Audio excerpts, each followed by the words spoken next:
I found an alien woman bleeding in my basement. She begged me not to call anyone.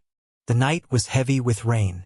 Daniel Cross sat by the window, staring at the fields as the storm rolled across the sky. His farm had grown quiet in recent years, the silence broken only by the groan of old wood in the wind and the endless drip of rain off the roof. At 48, he had settled into a kind of half-life, his days moving in circles. He fixed fences, fed the animals, and sometimes fell asleep in his chair with the television buzzing softly in the background. He spoke to no one. He had not since his wife died. That night should have been like all the others, but a sound drifted up from the basement. A sharp thud, followed by a scrape. Daniel frowned and reached for the shotgun that leaned against the wall. His farm was far from town, and wild animals sometimes slipped in. He imagined a raccoon, or maybe a coyote that had forced its way through the loose paneling near the cellar door. The stairs creaked as he made his way down, the light bulb above his head swinging slightly as he pulled the chain. The basement smelled of dust and old wood, crates stacked in corners, jars of preserves still untouched from years ago. First, nothing moved. Then, in the far corner, a shadow shifted. Daniel lifted the shotgun. "Come out," he said. His voice echoed in the damp air. Something stirred behind the crates. He stepped closer, his finger brushing the trigger. And then he saw her. She was crouched low, one hand pressed hard against her ribs. Her skin was pale but faintly luminescent, her hair dark and tangled with streaks of silver. Her eyes were wide, pupils stretched thin like a cat's, and her breathing came in ragged bursts. But it was the blood that froze Daniel where he stood. It glistened under the weak bulb, shining silver as it ran between her fingers. The woman tried to rise, but her legs gave out. She fell against the crates, whispering something that was half words, half gasps. Finally, in broken English, she managed, "Do not call anyone, please." Daniel felt his body tense. His first thought was to throw her out, to drag her up the stairs and shove her into the storm. Whatever she was, she did not belong here. But then the smell hit him. The wound on her side was not an animal's bite, nor a cut from broken glass. It was a burn, a cauterized hole that stank of ozone and scorched flesh. He had seen wounds like this once, years ago, during training as a paramedic. Burns from high voltage. The shotgun lowered without him realizing it.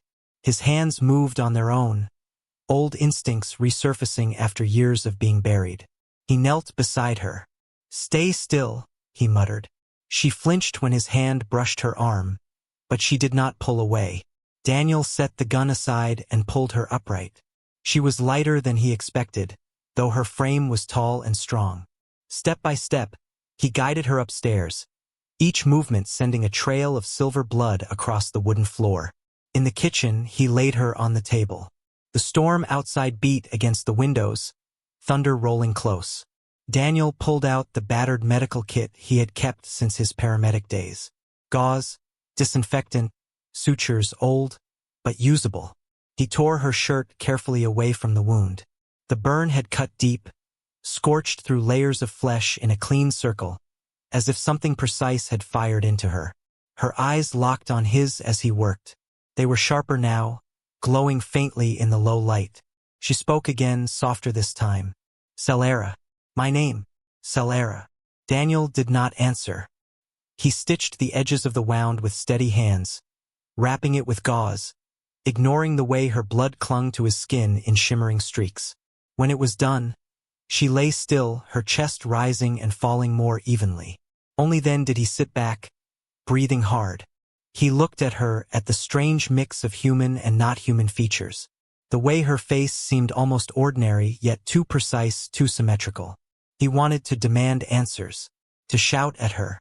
But instead, he asked, "What are you?" Her lips curved in the faintest shadow of a smile. "Not enemy. Not for you."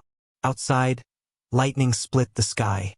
The storm raged on, but inside, the farmhouse had fallen silent.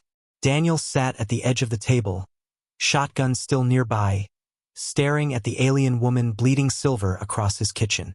And for the first time in years, he felt something stir in the hollow space inside his chest. The storm carried through the night, the roof creaking as rain hammered down. Daniel sat in his chair, the shotgun resting across his lap, eyes drifting to the figure sleeping on his kitchen table. He had covered her with an old blanket, though she barely seemed to notice the cold. Her breathing had steadied, but every so often a small tremor ran through her body, and the faint glow of her blood pulsed under the bandages. Daniel's mind would not rest. He told himself again and again to take her out, to drag her into the rain and let whatever world she came from find her. She was dangerous. She had to be. Nothing bled silver. Nothing normal burned like that. But each time he stood, his chest grew heavy, and he sat back down. By dawn, the rain had stopped. The world outside was washed clean, mist rolling low across the fields. Daniel brewed coffee, the sharp scent filling the kitchen. He poured himself a mug and then hesitated, staring at the second cup in his hand. When he set it in front of her, her eyes flickered open. She stared at the steam curling from the cup, then at him. Slowly, almost clumsily, she lifted it with both hands. The heat startled her. She pulled back, shaking her fingers. Daniel almost laughed. Almost. He took the cup, showed her how to hold it by the handle, and she copied him. Her first sip was small, cautious. Then her eyes widened. "It is bitter," she whispered. Her voice was still raw, accented, the words heavy on her tongue. "Better with sugar," Daniel muttered. He pushed the jar toward her. She fumbled with the spoon, stirring too much, the liquid sloshing.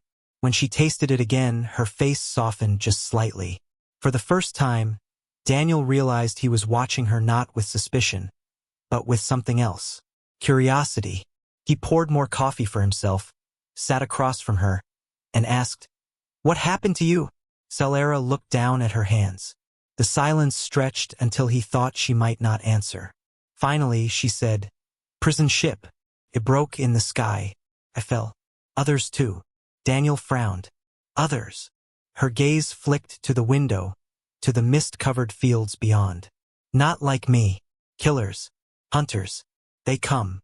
She touched her side, wincing. "They smell me. They find me.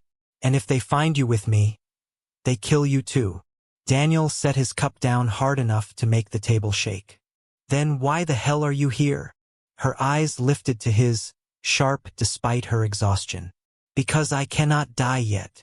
Her hand slipped into her torn clothing, pulling free a small shard of crystal. It glowed faintly, its core shifting with colors Daniel had no name for. "They want this. They cannot have it." He stared at the crystal, feeling something deep in his chest tighten. He did not know why, but he believed her. Selara tucked it back against her skin, then sagged against the chair, her strength fading again. Daniel rose, grabbed his medical kit, and checked her bandages. The wound was angry but clean, no sign of infection. She did not resist as his fingers brushed her skin this time. Over the next days, their strange rhythm began.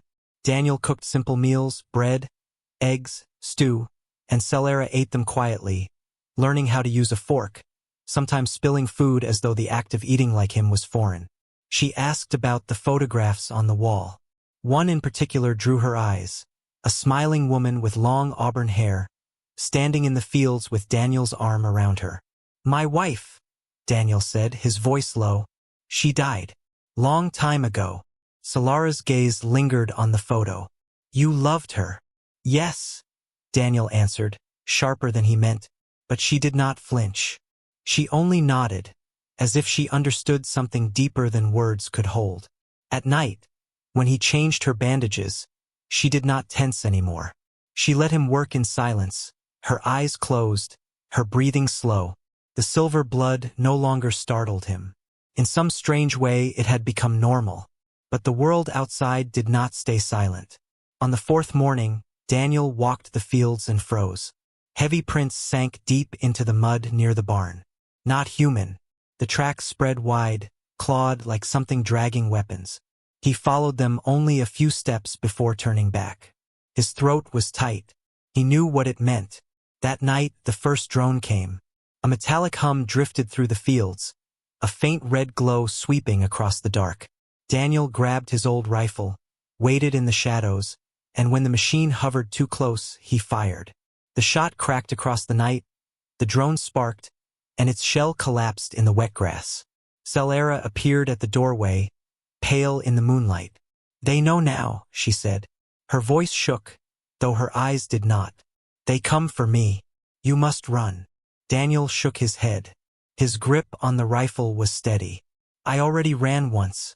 I lost my wife because I could not face the world.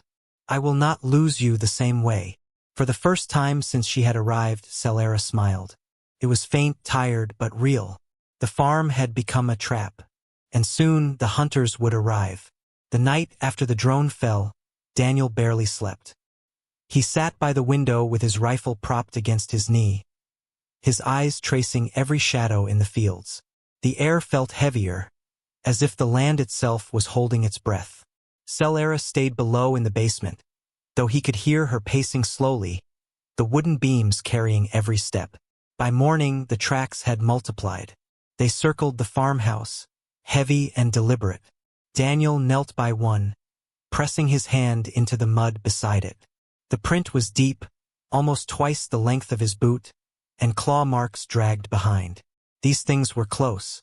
When he returned inside, Selara was waiting. She had taken one of his old flannel shirts, the sleeves rolled up over her bandaged arm. The sight struck him strange. Alien eyes, alien skin, wrapped in the clothes of his dead wife's closet. She held herself stiff, proud, but he could see the fatigue etched across her face. "They will not stop," she said flatly. "They have trackers, weapons you cannot fight. If you stay, you die." Daniel shook his head. "This is my home. I know this land better than anyone alive. If they come here, they are walking into my ground, not theirs." Selara's eyes narrowed, searching him. Then, slowly, she reached under the table and pulled the crystal into view. Its light was muted now, like an ember fading. "If they take this, Earth will burn. Not tomorrow, not next year, but soon. I swore I would not let that happen. That is why they hunt me. I am only alive because I still hold it." Daniel sat across from her. His chest tightened, but not with fear. It was something else. Something that reminded him of years ago, when he had carried strangers bleeding into ambulances, when his hands had meant the difference between life and death. "You said they are killers," Daniel said. "Then let us give them a fight they do not expect." For the first time, Selara leaned forward. Her hand brushed his across the table, faint and cautious. "But there. You are a strange man, Daniel Cross." That night they prepared. Daniel gathered old traps from the barn, rusted bear traps, coils of wire, even a bundle of dynamite he had kept locked away since his mining days as a young man. He laid them across the fields, in the woods, anywhere the hunters might pass. Selara moved beside him, her steps careful but determined. Though her body still ached from the wound, she carried herself with the sharpness of a soldier. When the sun fell, the world grew still. Even the crickets were silent. The first hunter came just before midnight. Daniel spotted the glow first, pale blue lights weaving through the trees. He lifted his rifle, peering through the scope. What stepped into the clearing made his chest turn cold. It was tall, armored in black plates that gleamed in the moonlight. Its skin, visible only between the armor's seams, was dark and ridged. The head was elongated, the mouth covered by something like a mask. In its hands was a weapon that hummed with energy, light pulsing down its barrel. Selara whispered from behind him, her voice low. "Corn breed. Prison soldiers. They are bred for killing, nothing else." The hunter moved with steady precision, scanning the field, its glowing eyes cutting across the farmhouse. Then it stepped forward, right into the wire Daniel had strung. The snare snapped shut, yanking its leg sideways. Before it could react, Daniel fired. The rifle cracked, the bullet slamming into the joint of the armor. The creature roared, a harsh, guttural sound that shook the air. Two more shadows emerged from the trees. Daniel cursed, working the bolt on his rifle. The second hunter raised its weapon, but Selara was already moving. She darted from the shadows with a speed that startled him, a blade flashing in her hand. Where she had hidden it, Daniel did not know. She drove the weapon under the hunter's arm, straight into the gap of its armor. Silver sparks burst as the creature convulsed. The third raised its weapon, aiming at Selara's back. Daniel did not think. He fired again, the shot tearing into its chest. It staggered, stumbled, and fell into the mud. For a moment the world was still. The only sound was Selara's breathing, harsh and ragged, as she pulled her blade free from the corpse at her feet. Daniel's hands shook as he reloaded, his chest pounding. Selara looked at him, her eyes sharp in the moonlight. They were scouts. More will come. Daniel wiped the sweat from his brow. Then we had better be ready. The farmhouse would not survive another assault. Already, smoke curled from one wall where a shot had grazed the wood. But Daniel did not care. He looked at Selara, standing there with silver blood still streaked across her bandages, her blade dripping dark fluid, and he knew one thing with absolute clarity. He would not let her face this alone. The bodies lay sprawled in the mud, their armor cracked and leaking thick dark fluid that steamed in the night air. Daniel had seen death before, but never like this. These things were not animals. They were soldiers, and killing them felt less like victory, more like a line crossed that could never be undone. Selara stood over one of them, her blade still wet, her chest heaving with effort. She bent low, pulling a small device from its belt. Her fingers moved quickly, tapping symbols Daniel could not recognize. The machine flickered, projecting faint glyphs of light before going dark. "What is that?" Daniel asked, wiping mud from his face. "Locator," she said. Her voice was sharp, tense. "They will know their scouts are dead. Commander will come. Stronger. Smarter." Daniel felt a weight settle in his chest. The farmhouse loomed behind them, its windows glowing faintly in the dark. He thought of the photos inside, the quiet mornings, the silence he had lived in for years. If the next wave came, all of it would be ash. "Then we do not wait for them to choose the ground," he said. "We make them fight on ours." Selara looked at him, her eyes narrowing. Then slowly she nodded. They spent the hours before dawn setting more traps. Daniel planted the dynamite along the fence line, stringing wires back to the porch. He showed Selara how the triggers worked, and though she handled them awkwardly at first, she learned fast. Together they dragged the hunter corpses into a ditch and covered them with earth. The farm smelled of blood and oil and rain-soaked dirt. As the sun began to rise, Selara sank onto the porch steps, her strength faltering. Daniel sat beside her, handing her a cup of coffee. She cradled it in both hands, sipping slowly. "You should not stay with me," she said softly. "When the commander comes, it will not be like before. He is not just soldier. He is—" She paused, searching for a word. "Executioner. To him, you are nothing." Daniel stared across the fields, the mist rising in silver sheets. "I already told you. I ran once before. I let the world take something from me because I was too afraid to fight back. I am not doing that again. Not with you." For a long moment, she was silent. Then, almost reluctantly, she leaned her shoulder against his. The contact was faint, but steady. The sun climbed higher. The day passed in heavy stillness.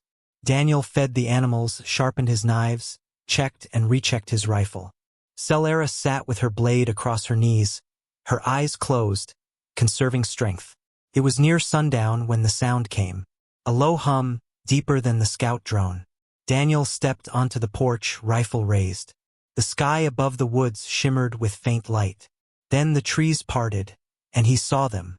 For figures moved across the field in formation, larger than the scouts had been, their armor heavier, their weapons longer. But it was the one behind them that made Daniel's stomach twist. He was taller by a head, his armor black as coal and etched with glowing red lines. His mask was different too, shaped like a skull, with sharp edges and fangs carved into its surface. He carried no rifle. In his hands was a long staff, its ends pulsing with coiled light. Selara stepped beside Daniel, her face pale. "Commander Drekel," she whispered. The name carried weight, heavy and bitter. The hunters spread out, circling the farm, their glowing eyes scanning every corner. Drekel stood still, his gaze fixed on the porch. His voice carried across the field, deep and resonant. "Selara of Vera," he said in perfect English. "You dishonor your blood. You steal from your own people. Give me the crystal, and I will make your death quick." Selara's jaw tightened. She shouted back, her accent thick. "You call it honor. I call it slaughter. I will not give it to you." Drekel tilted his head. Slowly, almost mockingly, he raised his staff and struck it against the ground. The sound vibrated through the earth, a thrum that rattled Daniel's bones. Then he pointed at the farmhouse. "Burn it." The soldiers moved as one. Daniel pulled the wire trigger.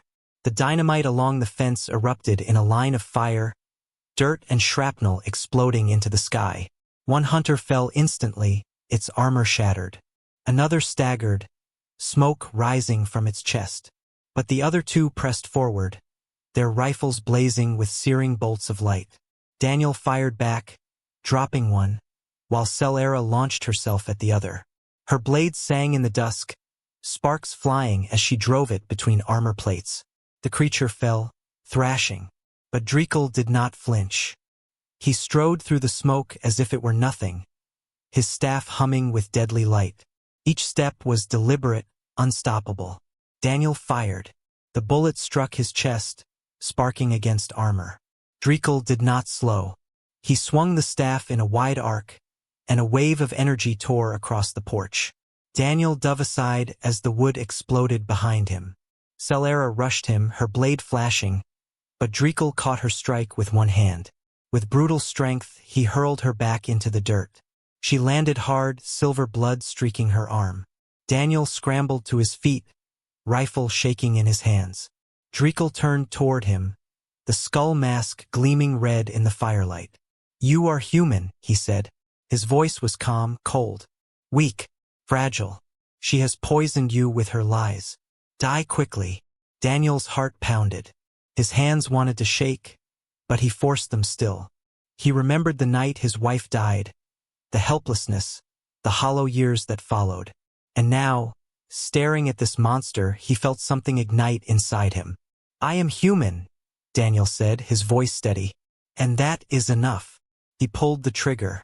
The rifle's crack split the air. The bullet struck Drekel's chest plate, sparking again, but the commander did not stumble. He moved faster than Daniel expected, his staff cutting the air in a blur. Daniel barely rolled aside as the ground where he had stood split open, a burning trench carved into the soil. Smoke filled Daniel's lungs. His ears rang. He scrambled behind the porch railing, reloading with shaking hands. Another blast of energy seared overhead, shredding the roof beams. Flames caught along the edges of the house, licking up into the night. Selara forced herself up from the dirt. She limped, blood soaking her bandages, but her eyes burned with defiance. "Drekel!" she shouted, her voice sharp and fierce. "You hunt me because you fear me, because you fear what this crystal will reveal." Drekel turned, his skull mask gleaming in the firelight. "You were nothing but a mouthpiece, Selara. You will be remembered as a traitor, and nothing more." Daniel leapt from cover, firing again. The bullet slammed into Drekel's shoulder, the impact forcing him to pivot. Selara seized the opening, darting forward, her blade flashing. She struck low, slicing across the back of his leg where the armor was thinner. Sparks burst. Drekel roared, staggering slightly, but he recovered fast. With one sweeping strike, his staff slammed into Selara's side. She cried out, flung across the ground like a rag doll. Daniel's chest seized. He fired again, emptying the rifle until the chamber clicked hollow. The shots sparked off Drekel's armor but slowed him, just enough for Daniel to run to Selara's side. She gasped, her hand clutching the crystal still hidden against her skin. Her eyes found Daniel's. "Do not let him take it," she whispered. Daniel's throat tightened. He looked at her, broken but unyielding, then at the flames devouring the farmhouse, the commander advancing like death itself. Something inside him hardened. He grabbed the fallen hunter's rifle, its alien weight strange in his hands. The weapon thrummed with energy, its surface alive with light. Daniel raised it, aiming at Drekel. His finger found the trigger, and the weapon screamed as it fired. A lance of blue energy tore across the field, slamming into the commander's chest. Drekel staggered, his armor glowing red with heat, but he did not fall. Instead, he charged. Daniel fired again. The blast ripped through the air, tearing a chunk of armor from Drekel's arm. Still he came. The two collided near the porch, Daniel barely ducking as the staff cleaved through the railing. Wood exploded into shards.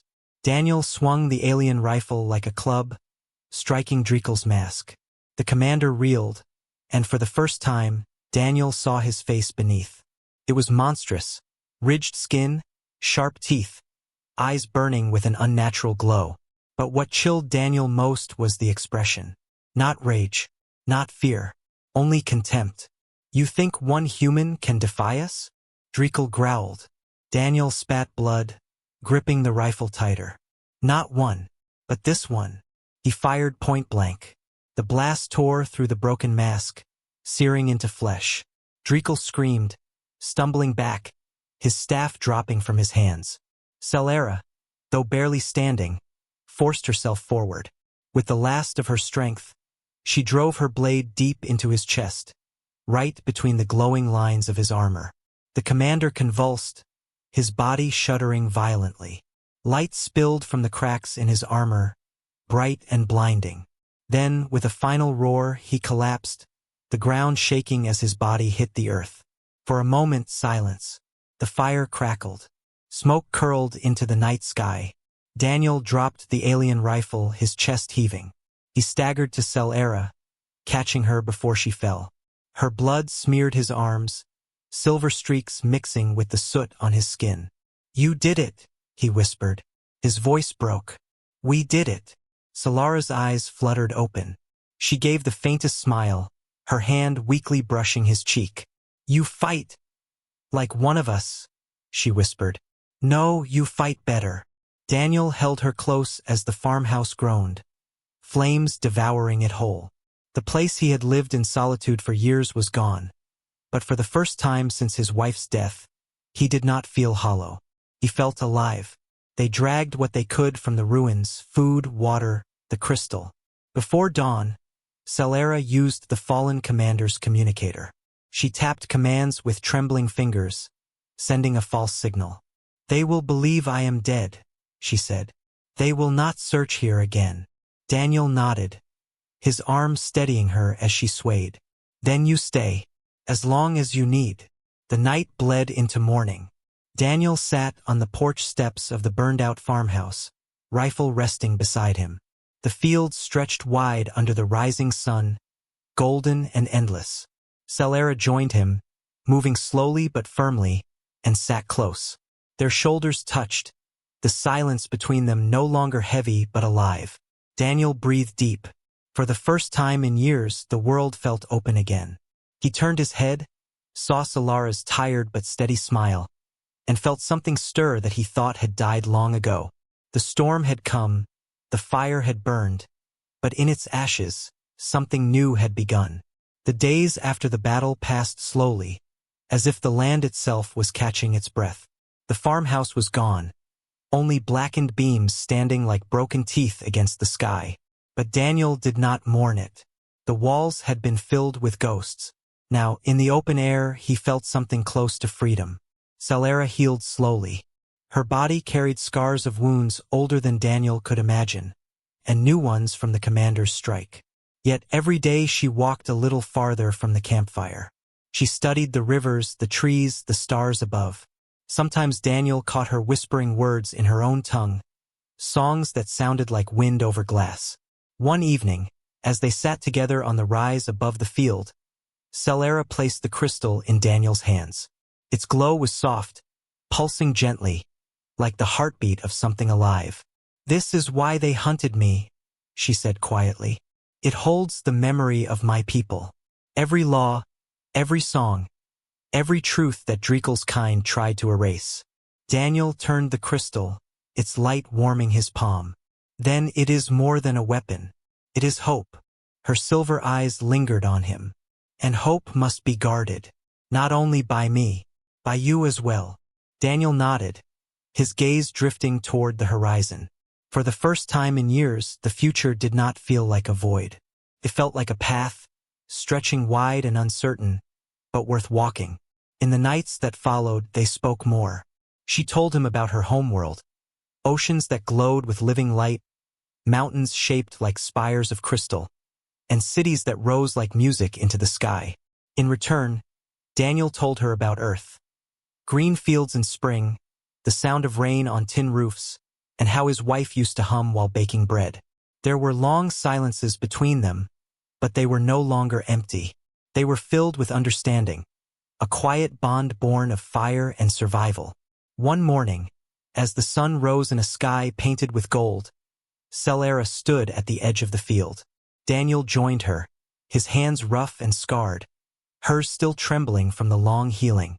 "What now?" he asked softly. She looked up, her eyes reflecting the light. "We live," she said simply. "And when the time is right, we fight again. Not just for survival, for something greater." Daniel watched her, and for the first time in many years he smiled. Not the hollow, fleeting smile he had worn to hide his grief, but a real one. Together, they turned toward the horizon, two survivors bound by war, carrying a fragile but powerful hope. The farmhouse was ash. The past was gone. But in its place, something new had taken root. And in that quiet corner of the world, humanity and an alien exile stood side by side, ready to face whatever storm would come next.